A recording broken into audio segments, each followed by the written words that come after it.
Hello दोस्तों, आप लोगों का बहुत बहुत स्वागत है फिर से एक बार फिर क्रिकेट विद देवलोग में।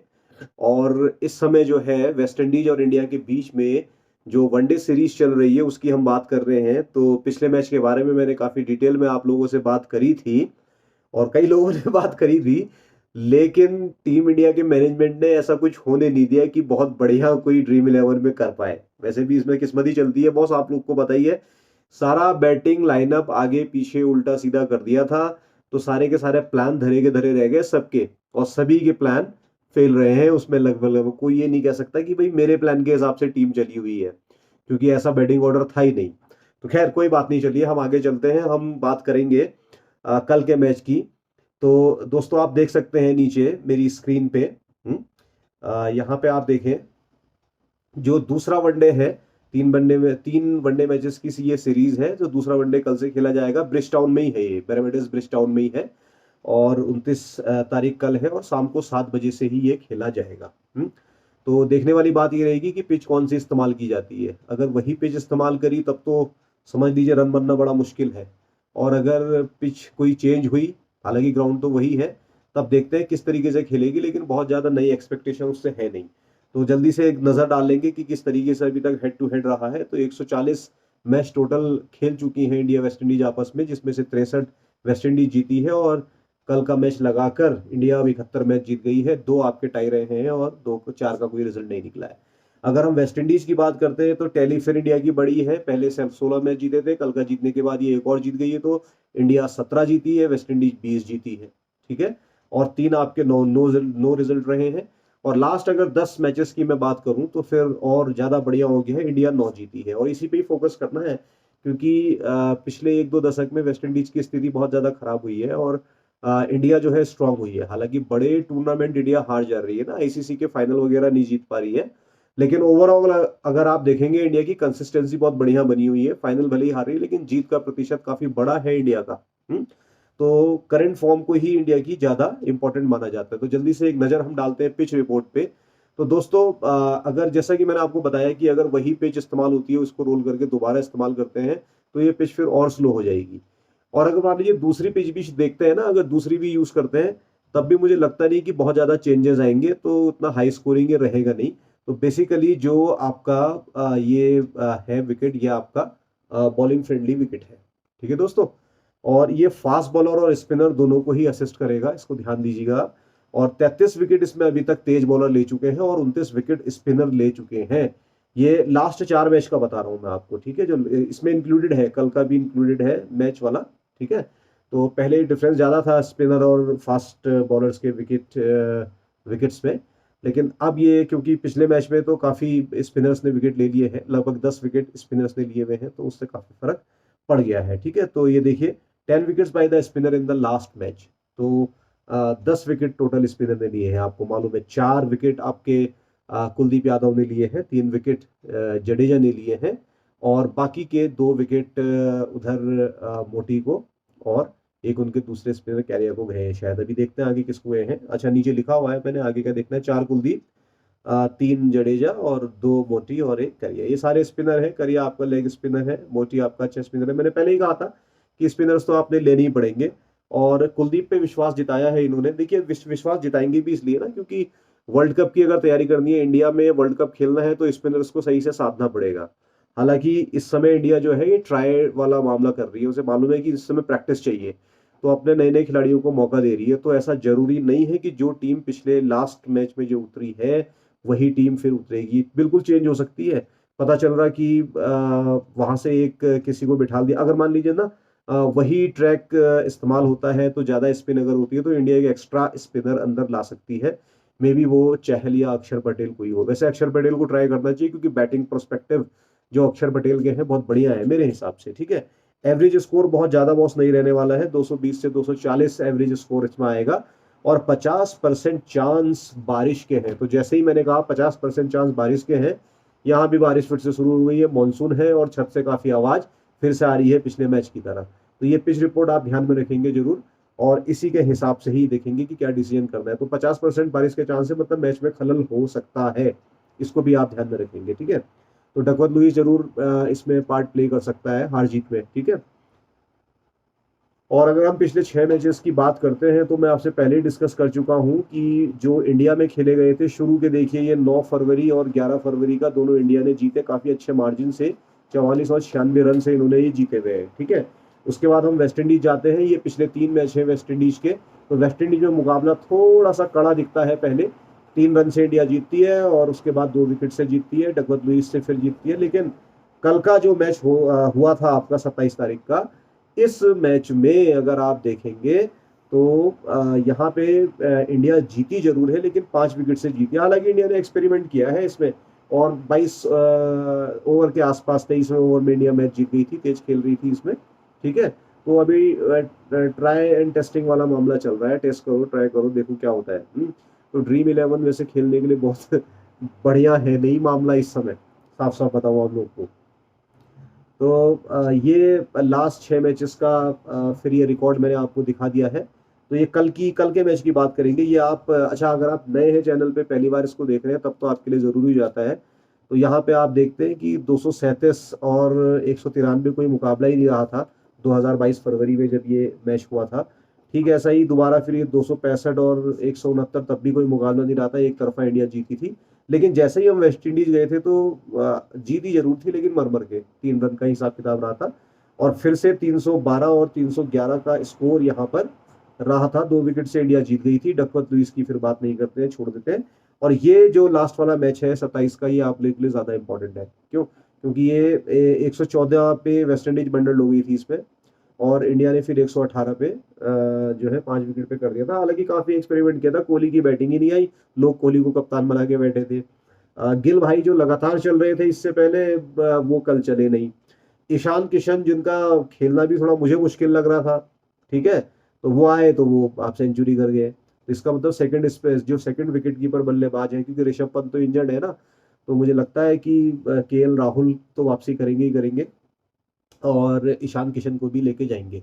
लेकिन मुझे ऐसा लग सकता है कि देखिए संजू सैमसन के लिए काफी आवाजें उठ रही हैं, तो हो सकता है कि संजू को कल मौका दिया जाए। ईशान से कहा ठीक है तुमने ट्राई कर लिया, अब तुम पीछे बैठो, तो कल के मैच में संजू हो सकता है, ठीक है। संजू और अक्षर की उम्मीद मुझे लग रही है, ठीक है। तो 22.2 ओवर में ही इंडिया ने ये मैच जीत दिया था, इसका आप ध्यान देंगे। तो डोमिनेंस है इंडिया की पिछले 10 मैचेस में वेस्ट इंडीज के ऊपर।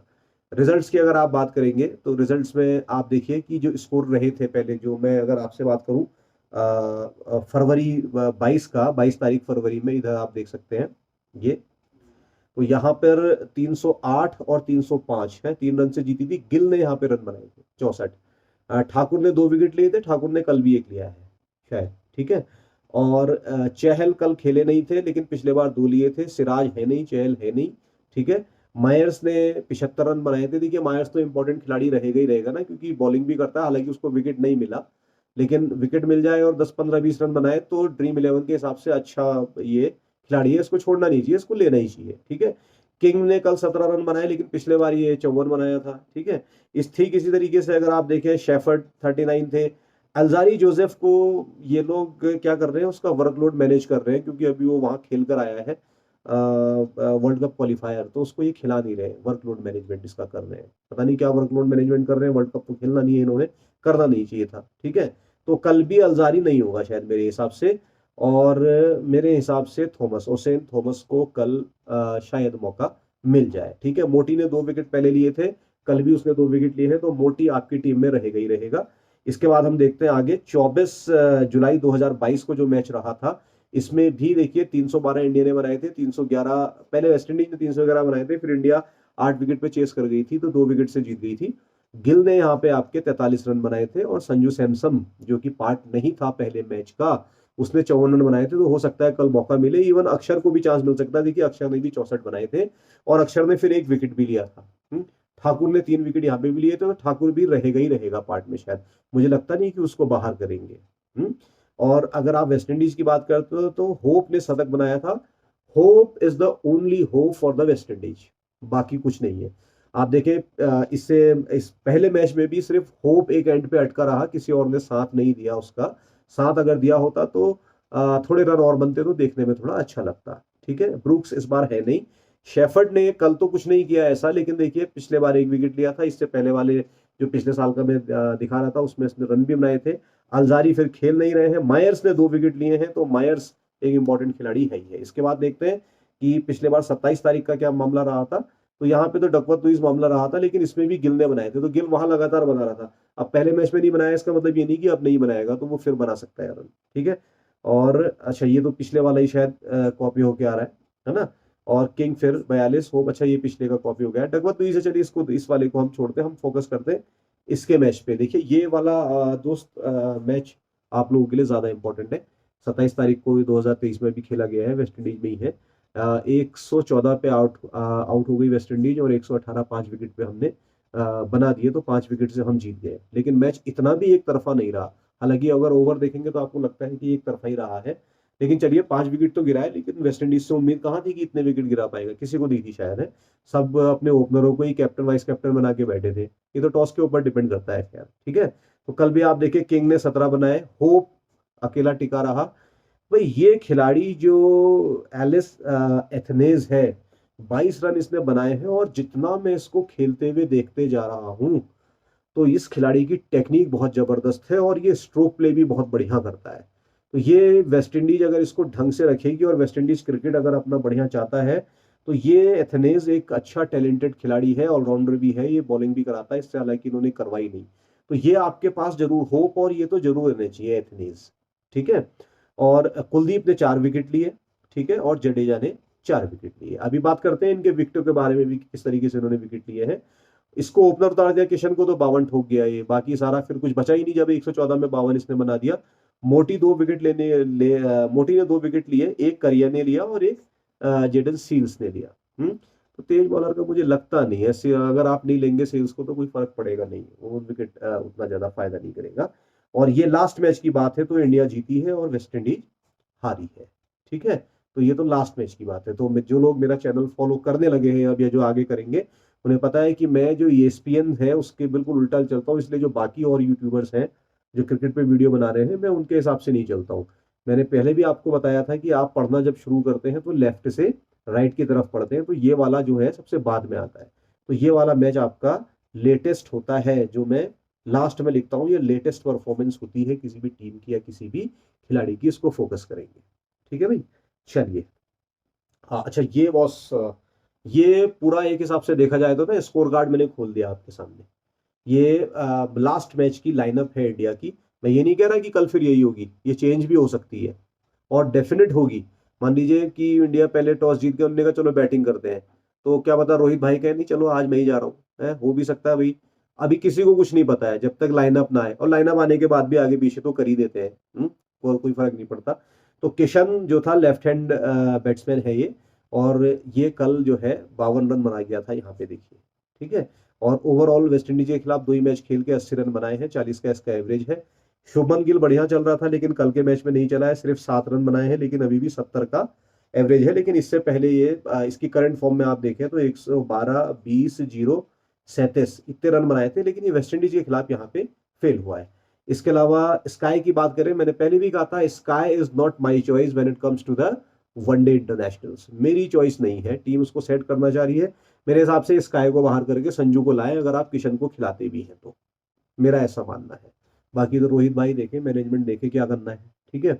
तो यहां से आप देखें स्काई के 153 रन है, 25 का ही एवरेज है, और कल भी ये फ्लॉप ही रहा है, 19 ही रन बनाए, तो बहुत ज्यादा बढ़िया है नहीं। ठीक है।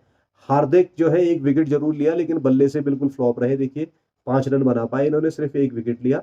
लेकिन ये क्योंकि खिलाड़ी हैं तो इनको टीम के हिसाब से तो रखना चाहिए, लेकिन आप इसको ड्रीम 11 में कॉम्बिनेशन में ड्रॉप कर सकते हैं। इससे बेहतर है कि स्पिनर्स पे फोकस कर लें। हार्दिक को आप हटा भी सकते हैं। जडेजा देखिए लेफ्ट आर्म, ये आपका जो है लेफ्ट हैंड बॉलर है, और बेसिकली ये फिंगर स्पिनर है, लेफ्ट आर्म फिंगर स्पिनर है। और जो लेफ्ट आर्म बैट्समैन होते हैं उनके लिए बॉल ये अंदर की तरफ डालता है, ऑर्थोडॉक्स है। याद रखिएगा कि देखिए ये क्रिकेटिंग नॉलेज आपको जो है होनी चाहिए। अगर आपको ये क्रिकेटिंग नॉलेज नहीं है कि कौन सा बॉलर कैसे बॉलिंग करता है और किस तरीके से इसकी बॉल मूव करती है, तो आपको टीम चुनने में दिक्कत हो सकती है। मैं हमेशा, लोग तो खाली हिट एंड ट्रायल चल रहे, लेकिन आप कोर क्रिकेट की नॉलेज भी तो जानिए।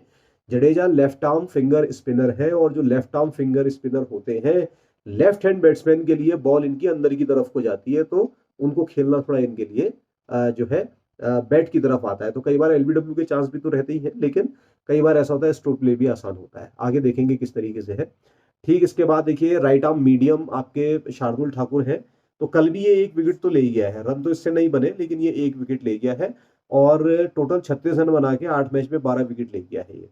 तो शार्दुल विकेट ले सकता है, लेकिन ये भी किसी स्पिनर के आगे ड्रीम 11 में सेक्रीफाइस किया जा सकता है बॉस। ठीक है, रोहित जो है बाद में आए और जलवा दिखा के चल दिए, 12 नॉट आउट रहे, तो कोई बहुत ज्यादा फर्क पड़ता नहीं। खिलाड़ी तो बड़े हैं, एवरेज भी बहुत बढ़िया है। ठीक है, इसके बाद विराट भाई की डिडंट बैट, कल कोई मतलब आया नहीं इनका। ठीक है, तो किशन भाई ये दोबारा यहाँ पर हो गए, हम इसको उठा के ऊपर ले गए थे शिफ्टिंग करने में, तो एडिटिंग के समय ये रह गए, इसको छोड़ दें।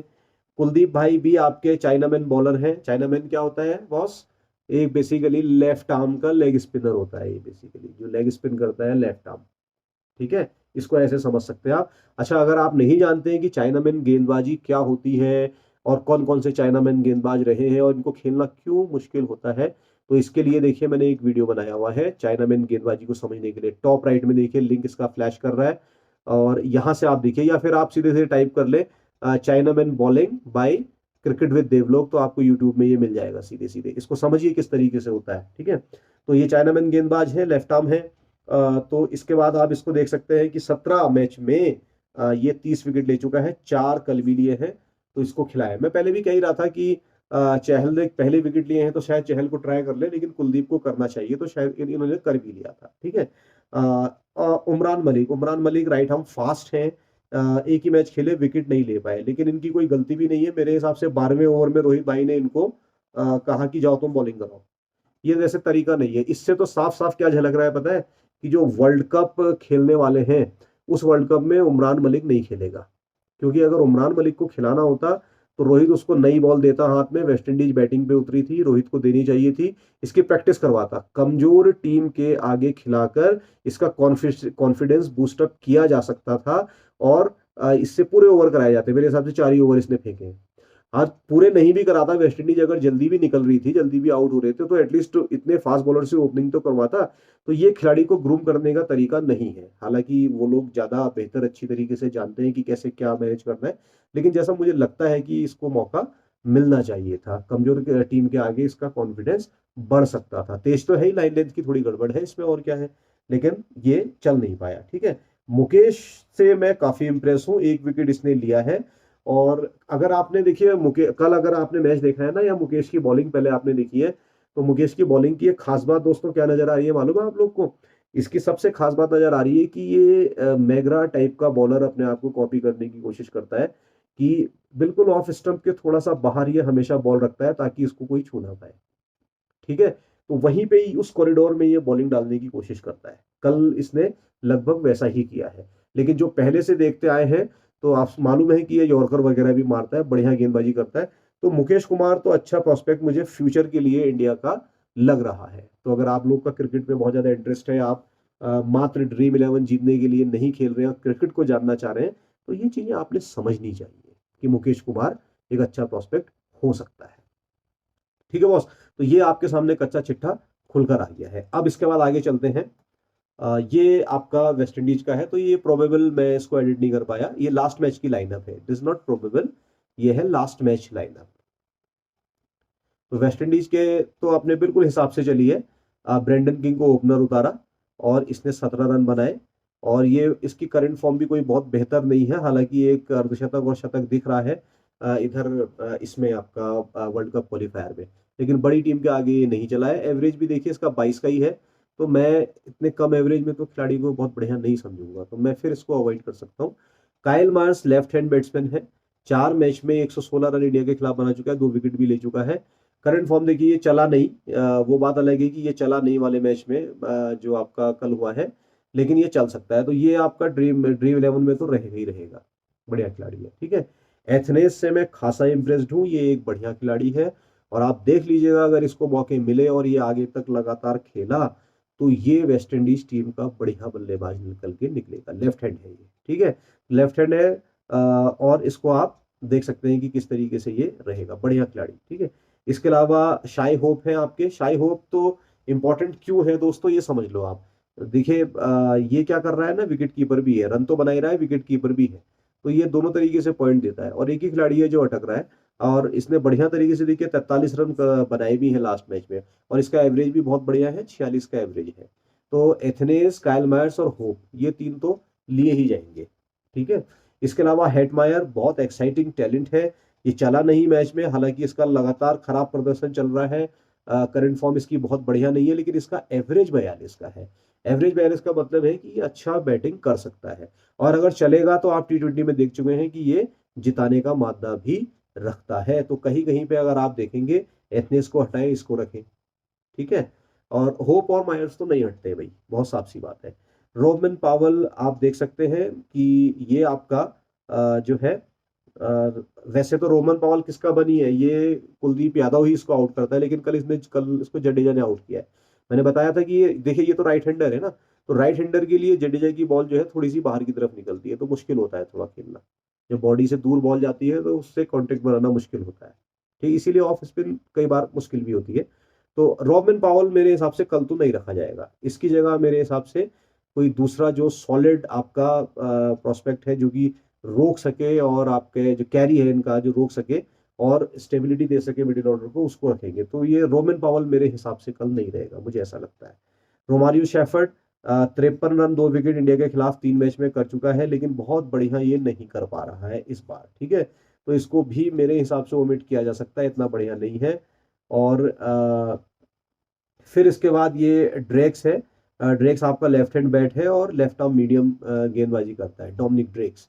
ठीक है। ये भी एक ही मैच खेला था और इसने कुछ किया नहीं है खास, और तो इसकी कुछ किया नहीं है तो मालूम भी नहीं है, और इधर T20 में भी कोई बहुत बढ़िया इसने किया नहीं है, बहुत ज्यादा खेला भी नहीं है। तो ये भी फिलहाल मेरी चॉइस नहीं रहेगा। एल्जारी को बॉस ये खिला नहीं रहे हैं तो रहेगा नहीं। गुटकेश मोटी स्लो लेफ्ट आर्म है, ये ऑर्थोडॉक्स बॉलर है, slow slow left arm bowler है ये आपका। ठीक है। या स्लो बॉलर है, लेफ्ट आर्म तो शायद नहीं है, स्लो है। तो ये तो रहेगा ही रहेगा। और जेडन सील्स ने राइट आर्म फास्ट है, एक ही विकेट लिया, तो ये नहीं रहेगा। तो अगर कोई कहेगा कि किस किस को सेलेक्ट कर रहे हो भाई अपनी टीम में, तो मेरे हिसाब से तो मोटी हो गया, और ये आपके चार ये हो गए। इसी हिसाब से आप कॉम्बिनेशन बना लीजिए।